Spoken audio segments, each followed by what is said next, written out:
Bonjour à toutes et à tous les amis, j'espère que vous allez bien. C'est votre Parisien préféré, Kenzos le Parisien. Et comme vous le savez les gars, une nouvelle rumeur vient de tomber et c'est celle d'une possible arrivée de Jadon Sancho au PSG. Alors personne ne s'attendait à ce que cette rumeur tombe, même moi je m'y attendais pas, j'étais vraiment surpris et on va en parler les amis. Donc la première question que les gens se posent dans cette situation est la suivante. Est-ce que ce serait une erreur de la part des dirigeants du club de recruter Sancho? Si vous voulez mon avis, moi non, je pense pas. Pourquoi? Parce que je trouve que le PSG est sur la bonne voie parce que depuis la fin de la saison 2022-2023, on s'est débarrassé de toutes les vedettes. Il n'y a plus de bling-bling dans ce club.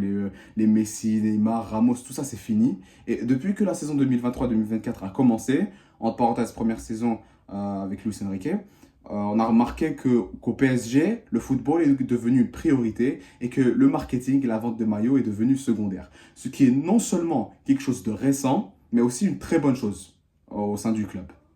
Donc voilà, raison pour laquelle je pense que le PSG cherche à recruter Sancho pour améliorer et aider l'équipe et pas pour que les footix achètent leur maillot comme ils l'ont fait pour Messi ou bien Neymar ou Mbappé.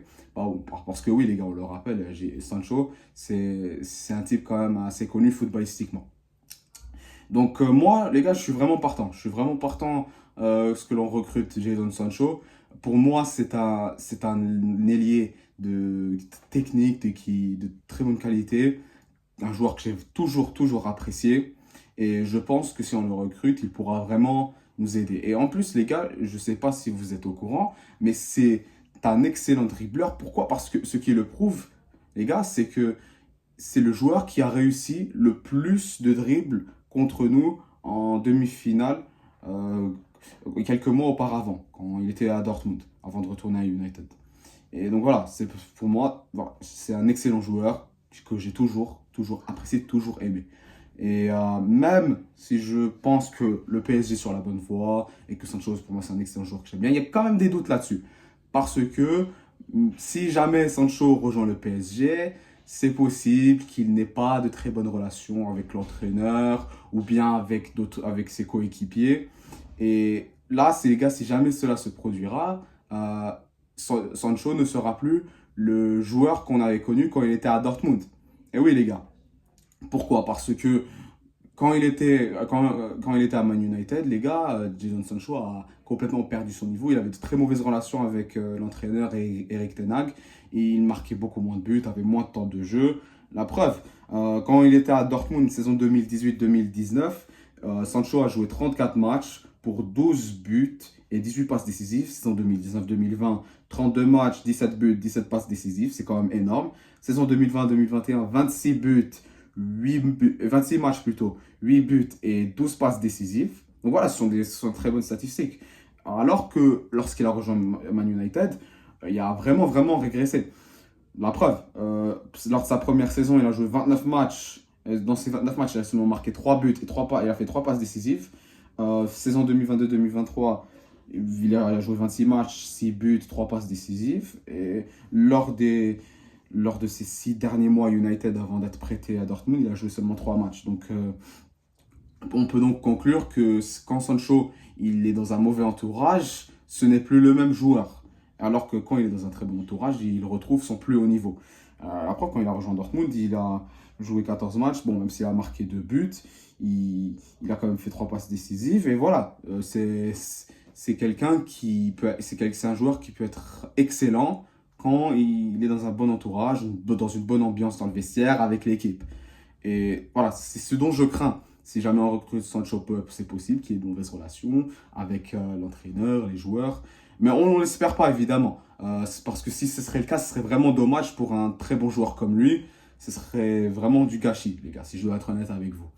Euh, donc voilà. Mais honnêtement, je ne pense pas que si jamais Sancho rejoint le PSG, je pense pas qu'il va flop dans ce club, les gars, parce que je pense qu'il devrait peut-être s'entendre avec les joueurs et tout pour pousser. Enfin, je l'espère, bien sûr. Et que quand il jouera les matchs, c'est un très bon joueur pour moi, Sancho, je vous l'ai dit. Quand il jouera les matchs, il aidera l'équipe, il ira jusqu'au bout. Euh, des fois, des fois, Luis Enrique pourra alterner avec Barcola et Sancho en tant qu'ailier. Parce qu'on le rappelle, Jadon Sancho, c'est un ailier, il peut jouer ailier gauche comme il peut jouer ailier droit. Ou bien, on ne sait pas ce qu'il peut faire, Luis Enrique. Peut-être qu'il peut le mettre en faux 9, faux 10, ou bien il peut le mettre en 10, tout simplement. Mais bon, on verra ce que ça va faire. Peut-être que si Jadon Sancho rejoint le PSG, il y aura des joueurs qui vont quitter parce qu'ils vont avoir moins de temps de jeu, comme par exemple Asensio ou Barcola. Bon, Barcola, je ne suis pas tout à fait sûr parce que c'est un très bon joueur. Il a quand même eu assez de temps de jeu lors de sa première saison au PSG. Mais voilà, on verra ce que Jadon Sancho pourra apporter au PSG, les gars. C'est tout ce que j'avais à vous dire. Moi, je vous ai dit, je suis vraiment partant ce qu'il rejoigne le PSG. Mais si jamais il a de mauvaises relations dans le club, dans le vestiaire avec les joueurs, l'entraîneur, ce sera plus le même Jadon Sancho qu'on connaissait qu'on connaît quand il était à Dortmund. Ça, c'est clair. Bon, c'est tout ce que j'avais à vous dire, les gars. N'hésitez pas à vous abonner, mettre un pouce bleu, partagez-moi votre avis dans les commentaires. Ça fera toujours plaisir, bien évidemment. Et voilà, bon, les gars, je vous rappelle, on n'est pas loin d'atteindre les 600 abonnés. Donc, n'hésitez pas à vous abonner, c'est gratuit, ça ferait toujours plaisir. Et peut-être que si jamais j'atteins les 600 abonnés, je ferai peut-être une vidéo spéciale 600 abonnés. En tout cas, restez branchés avec moi et je vous retrouverai bientôt pour ma nouvelle vidéo. Et comme vous le savez, Paris jusqu'à la mort, quel que soit le score. Bonne journée les amis.